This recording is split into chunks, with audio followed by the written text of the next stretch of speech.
Sa mga kapatid, para sa ating morning revival preview. So, ang schedule natin ngayon ay week 4, day 2. Amen. So, meron tayo ditong dalawang verses mula sa Romans. So, yung unang verse ay Romans 7:2. For the married woman is bound by the law to her husband while he is living. But if the husband dies, she is discharged from the law regarding the husband. So, ang isang babae na may asawa ay naitali sa kanyang asawa ng kautusan. So, tama naman yan eh. So, ang nagtatali sa mga mag-asawa ay yung batas. So, yung batas, meron siyang bisa upang ang isang lalaki at isang babae ay kanyang talian na magkasama. Ang ibig sabihin, pagsamahin niya. At ang pinagsama ng batas, hindi mo mapaghihiwalay. Isang paraan lang ang pwede silang magkahiwalay. At yung asawa ay mapalaya mula sa kanyang asawang lalaki. Yan ay sa pamamagitan ng kamatayan. Kung mamamatay ang isa sa kanila. So yung batas, mawawala na yun. So yung mga namatayan ng asawa, napalaya na sa asawa nila yan. At hindi na pwedeng gamitin pa yung batas para habulin sila. So hindi na pwede. Kasi wala na isa eh. Malaya na siya. Kaya wala na rin silbi yung batas para panatiliin pa sila magkasama. 6:6. Knowing this, that our old man has been crucified with him in order that the body of sin might be annulled, that we should no longer serve sin as a slave. Dito naman sinasabi na yung lumang tao, yung ating lumang tao, ay naipako na kasama ni Kristo. Nang sa ganon, ang katawan ng kasalanan ay mapawalang saysay, annulled. So yung pagkapako ng ating lumang tao sa krus ay siya ring pagwawalang saysay sa ating katawang makasalanan. Upang sa ganon, hindi na tayo maglingkod pa sa kasalanan bilang alipin ng kasalanan. So dalawang versikulo ang binigay sa atin. Yung isa sa pamamagitan ng kamatayan, napalaya sa asawa. Yung pangalawa naman sa pamamagitan ng kamatayan, napalaya sa katawan ng kasalanan.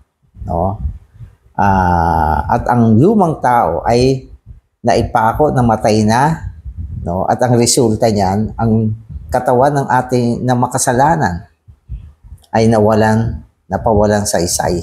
Kaya hindi na tayo maglilingkod sa kasalanan. Kasi yung katawan ng makasalanan, wala na, nabura na, napako na, namatay na. Kaya wala nang aalipin pa sa atin. Nung hindi pa siya napako, alipin tayo ng kasalanan. Amen.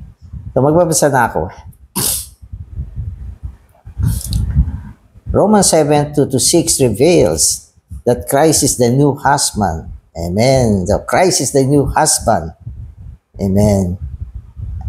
As regenerated beings, both male and female believers have Christ as their husband and are part of his wife. If we, the believers, do not know that we have Christ as our husband, we are pitiful persons.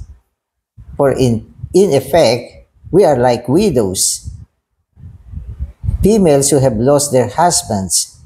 The word widows connotes pitifulness. A widow has been stripped and robbed all of her enjoyment.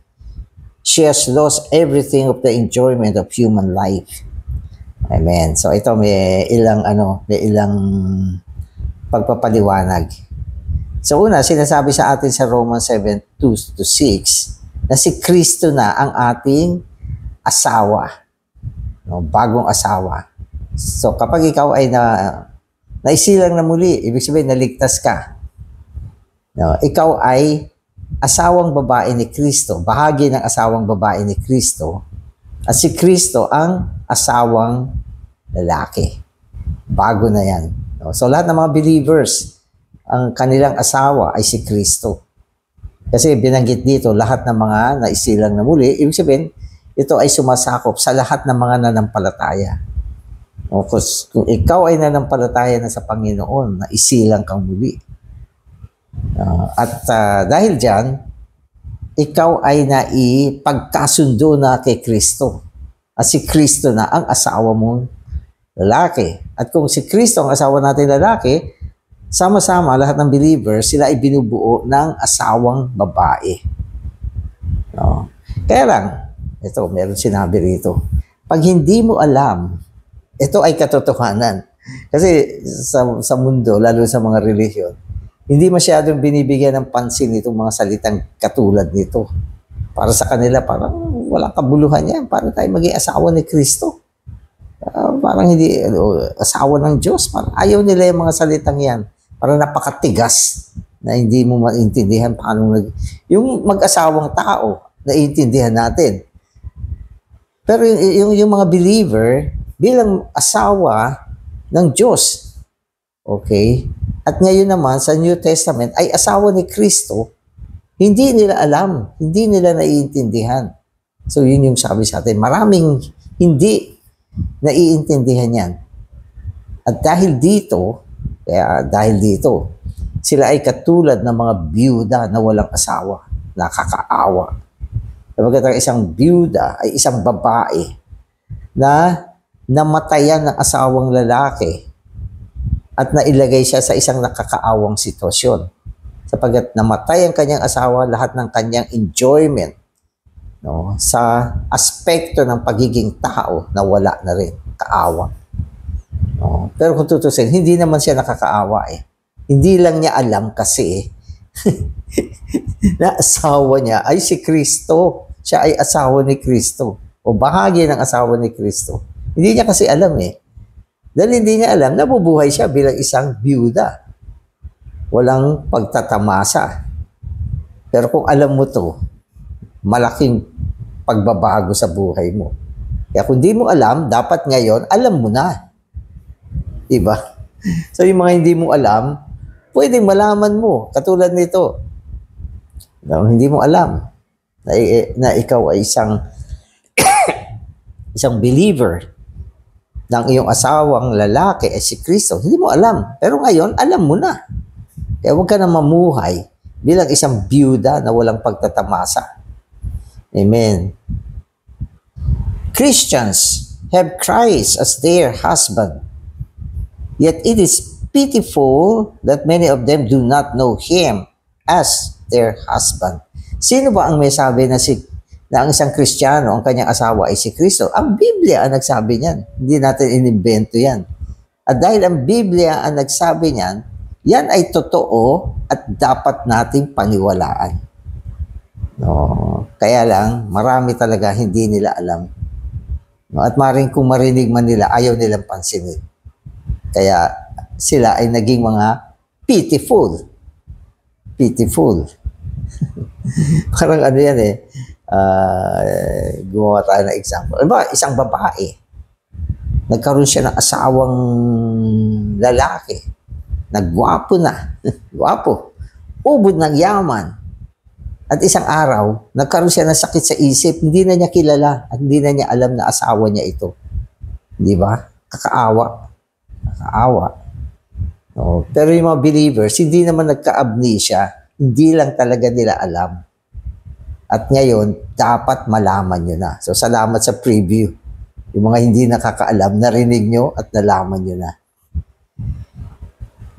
The first husband of Romans 7:2-3 is not the flesh or the law, but the old man of Romans 6:6, which has been crucified with Christ. Because of the fall, we are the old man, and because of regeneration, we are the new man. As the old man, we were the husband. As the new man, we are the wife. So ito, intindihin nyo. Originally kasi, kahapon tinalakay ko to at tinalakay natin to sa ating MR. Originally, nilikha ng Diyos ang tao at ang tao ay naging asawang babae niya. At ang Diyos, ang asawang lalaki. So, yun yung original na ginawa ng Diyos sa kanyang creation. So, yan. Subalit, ang tao ay natisod. Na-fall siya. Kinain niya yung bunga ng pinagbabawal na puno. At dahil dyan, nadala siya sa pagkatisod. Nung natisod siya, siya ay naging old man. At ang old man ay sumasagisag, no, sa posisyon ng isang asawang lalaki. No, at yung posisyon niya na dati siyang asawang babae, nawala, na-shift siya sa isang bagong posisyon. Yan ay ang posisyon ng asawang lalaki. Lumang o matandang asawang lalaki, old man eh. So yan yung naging posisyon niya. No, kaya yun yung unang husband. Yun yung pangalawang husband. Okay, sa pagka-fall. So yung unang husband, yung Diyos. No, at yung nung matisod yung tao na dating asawang babae ng Diyos, na bagong kanyang status. Naging old man siya, naging asawang lalaki siya. No, at ang Diyos nawala na ng pwesto. Nawala na rin yung asawang babae niya na nilikha niya sapagkat ito ay natisod, naging luma, naging isang lumang tao na pumwesto bilang asawang lalaki. Ibig sabihin, hindi na siya dumidepende sa Diyos na katulad ng asawang babae. So, ganon. Ngayon, pagdating naman sa New Testament, sa bagong tipan naman, okay, yung Diyos natin, pagkatapos niyang gumawa ng katubusan, so yung taong natisod, tinubos niya uli. Nagdala siya ng katubusan. Yung mga taong nanampalataya kay Kristo, okay, nabago na naman yung posisyon nila. Sila ay naging asawang babae uli, na ibalik kung ano yung original na posisyon nila. At ang kanilang asawa ay si Kristo na. So, yan yung mga shifting. So, sana nasusundan ninyo. So, kung ikaw ay believer ngayon, okay, ang iyong posisyon ay bahagi ng asawang babae at ang asawang lalaki mo ngayon ay si Kristo na. Subalit, bago ka nag-believe sa Panginoon, bago ka nanampalataya, dahil sa pagkatisod, ikaw ay merong old man. At yung old man, tumatayong posisyon bilang asawang lalaki na hindi na dumidepende sa Diyos. No, nabago lang siya nung siya ay nanampalataya sa Panginoon, naging Kristiyano, na ibalik siya sa posisyon ng isang asawang babae at ang kanyang asawang lalaki ay si Kristo. So, ang linaw na niyan. Hindi ko alam kung di nyo pa makuha yan. Amen. Okay, so, malinaw na tayo dyan. Romans 7:2-4a says, "For the married woman is bound by the law to her husband while he is living. But if the husband dies, she is discharged from the law regarding the husband." So, ito naman malinaw. Yung mga babae may asawa, okay, sila ay kasi yung ginamit dito, bound eh. Kumbaga sa okay. Bound. Naitali. Bound is naigapos o naigapos. Okay, sila ay naigapos sa kanilang asawang lalaki sa pamamagitan ng batas. Kaya meron tayong batas ng kasal eh. Ako kasi nagkakasal. Okay, so bago kinasal ang isang lalaki at babae, hindi pa sila bound sa isa't isa. Kaya lang, nagdesisyon sila magpakasal, kailangan nila ako. Sinolemnize ko na yung kasal nila. Sa solemnization kasi, dalawa ang matinding paraan dyan para ipagsama mo yung isang babae at isang lalaki. Okay, so tatlo ang ginagamit ko dyan. Yung una, yun yung kanilang open acceptance sa harapan ng kanilang officer kanilang solemnizing officers, katulad ko, license ako. Tatanggapin nila yung isa't isa bilang asawang babae, okay, at asawang lalaki. Mag-I do sila. Tatanungin ko, ikaw, tinatanggap mo ba ito para maging asawa mo? Sasabihin niya, I do. Oo, tinatanggap ko. Yun namang lalaki, I do. Okay. So, yun ay isang open acceptance na tinanggap nila, hindi sila pinilit. Pagkatapos niyan, pipirmahan nila yung marriage contract for copies, na ibig sabihin, hindi lang sila nag-I do, kundi pumirma sila sa isang kontrata. Ang tawagin yan ay marriage contract. Pinirmahan niyo yan. No? At meron din pumirmang witnesses. Okay? At bilang isang license, pinirmahan ko yan. So, yan yung written contract na sila ay mag-asawa. At pagkatapos niyan, ako bilang isang license, gagawa ako ng isang declaration na nakumpleto ko na lahat ng mga legal requirements. Kaya, dinideklara ko na kayong dalawa ay mag-asawa na. At sila ay magiging mag-asawa sa bisa ng batas. So, yan. Hindi na, ibig sabihin, yan, binding yan. Hindi mo pwedeng paghiwalayin yan. Mag-asawa na yan. So, ganon.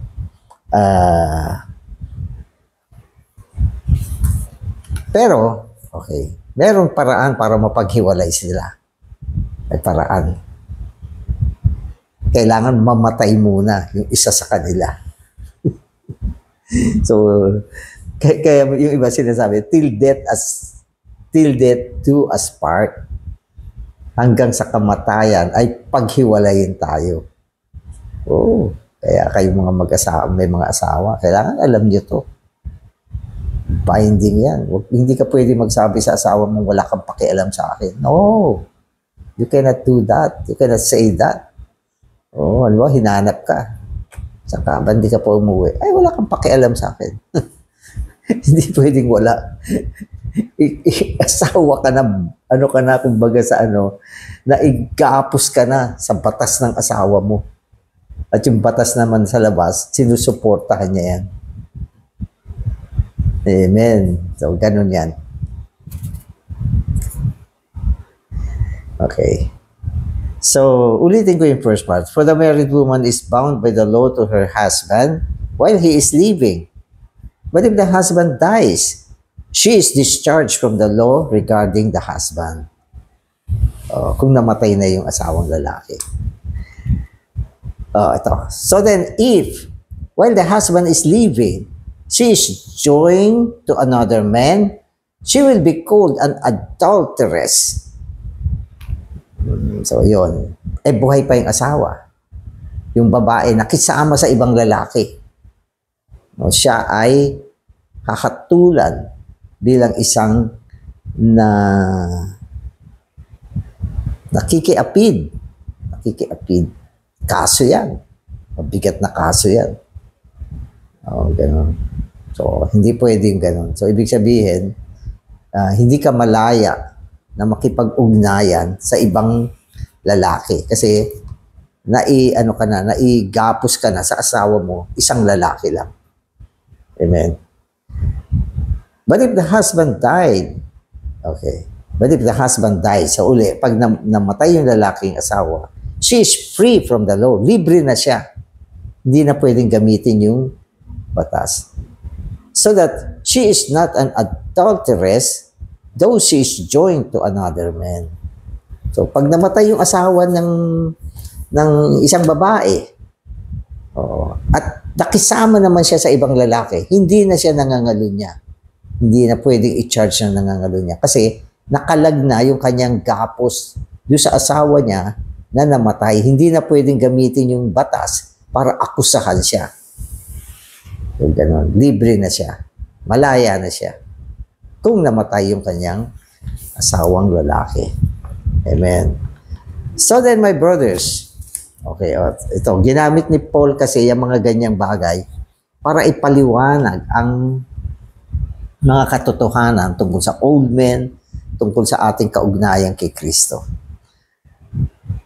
Okay, so ito na. So then, my brothers, you also have been made dead to the law through the body of Christ. Amen. These verses show two husbands. The first husband, the old man, is not the flesh. The old man, yung husband hindi flesh, kundi yung old man. Or the law. Okay. Ano yung old husband? Hindi yung flesh, hindi yung laman, hindi siya yung batas. Hindi yan. The law, okay. But the old man mentioned in 6:6. Okay. So, ibig sabihin, yung first husband, okay, ito sa spiritual na. Ang first husband ay sinasagisag ng lumang tao. No? Ang lumang tao na natisod. So, siya yung first husband. Oo. At itong first husband ay naipako kasama ni Kristo. Kasama ni Kristo, naipako siya. Na-terminate siya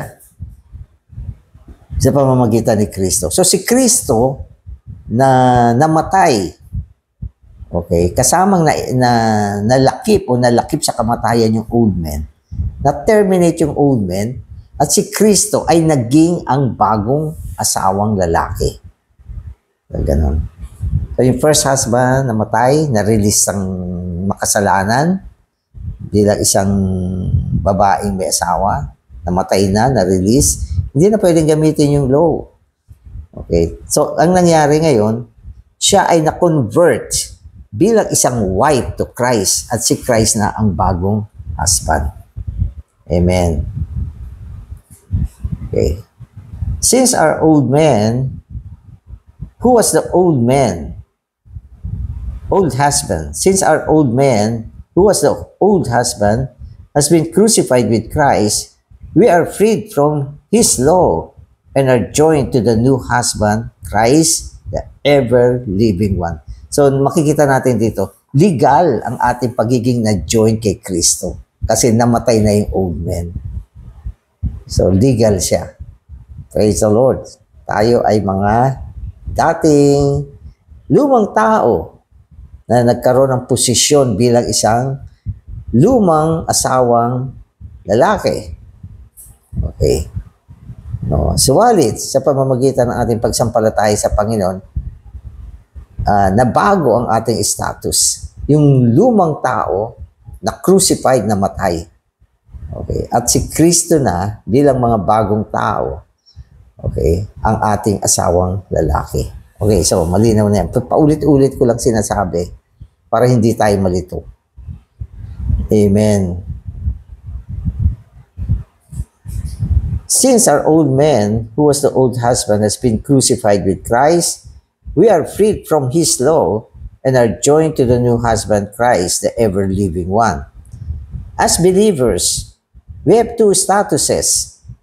The first, you in 7:4 refers to us in our old status as the fallen old man who left the original position of a wife dependent on God and took the self-assuming position of a husband and head, independent of God. Amen. So, binabanggit dito yung dalawang kalagayan natin. Yung dalawang kalagayan natin.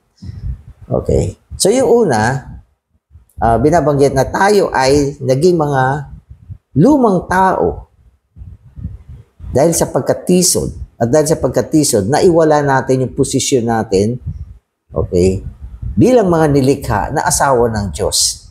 So, naiwala natin yan. Okay. At naging mga lumang asawang lalaki tayo na hindi na dumidepende sa Diyos. So, yun yung ating history, okay, bilang mga natisod na tao. Meron tayong kwentong ganun. Okay. Tapos yung pangalawa naman na binabanggit dito, yun namang ating status. No? Kasi may status tayong fallen, may status din tayo na naisilang na muli, regenerated na.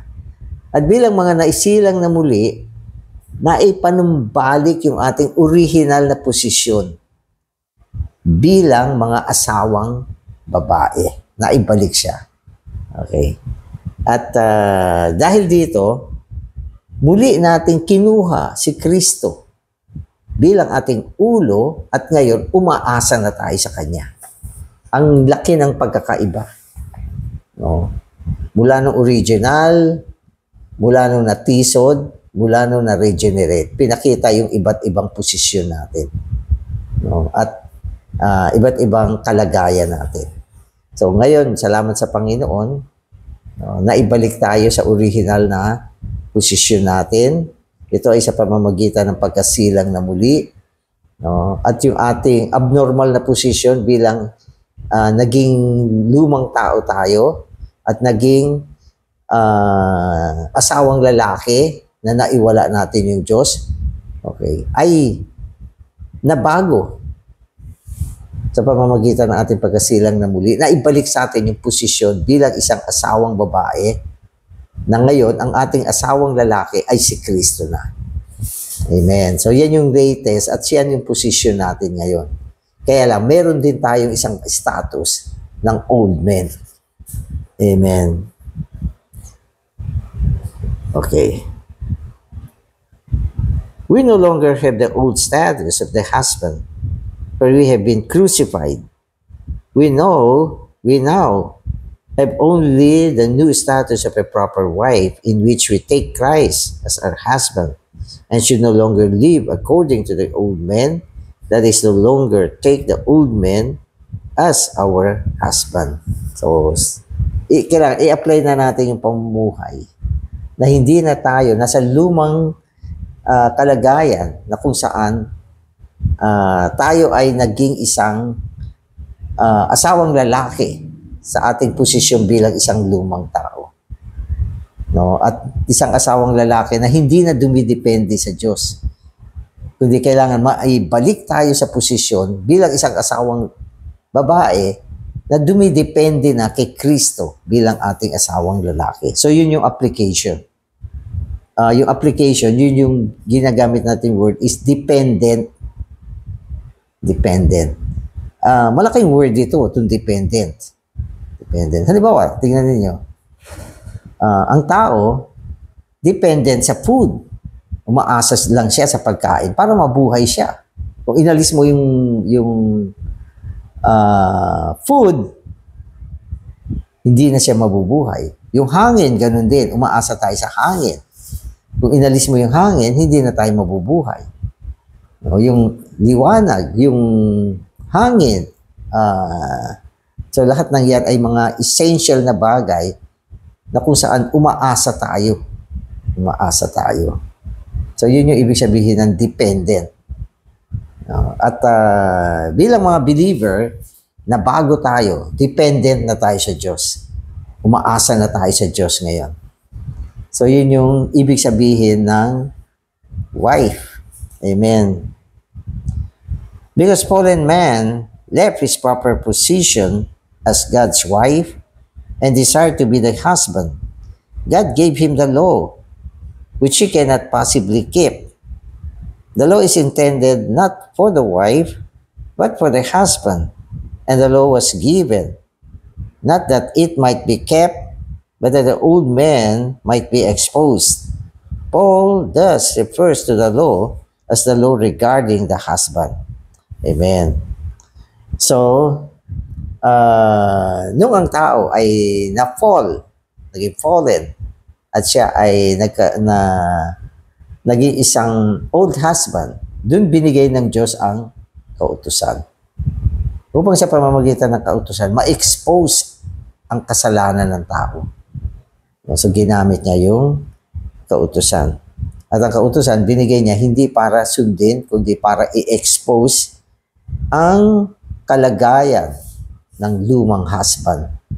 No? At i-expose ang kasalanan ng tao, ang kahinaan ng tao. So, yun yung purpose, bakit binigay niya yung kautusan. At upang makita din niya na siya ay bound. Siya ay bound. Ang law ay ginagamit for binding. At ginagamit din ang law for releasing. Kung namatay na, na-release na. So ang law, ganyan ang ginagamit niya. Sa batas, ang tinalian ng batas ay nakatali. Pero ang kinalaganan ng batas, nakakalag na. So ganun siya. We all had an old man. Okay. We all had an old husband, the old man. Okay. When we were baptized into the death of Christ, we were identified with him in his death, in which the old man was crucified and died.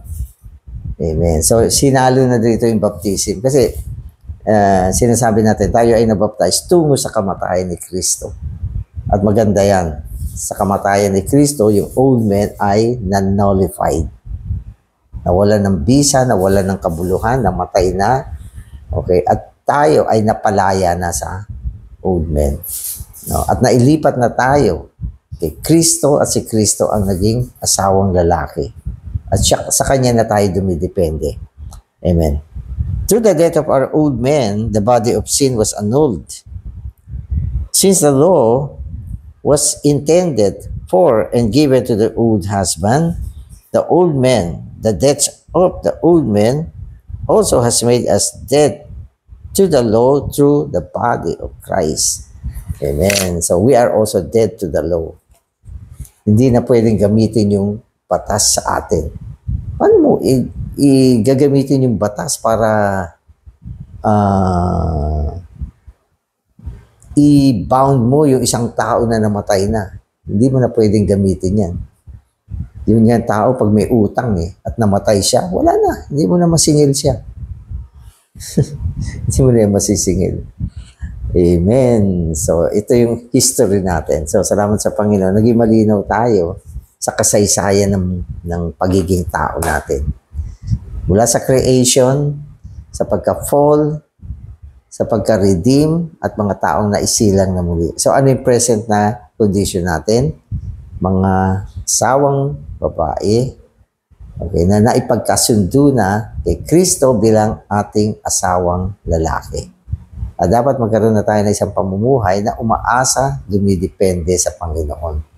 So, yan yung pinapakita sa aklat ng Romans. Salamat, Panginoon.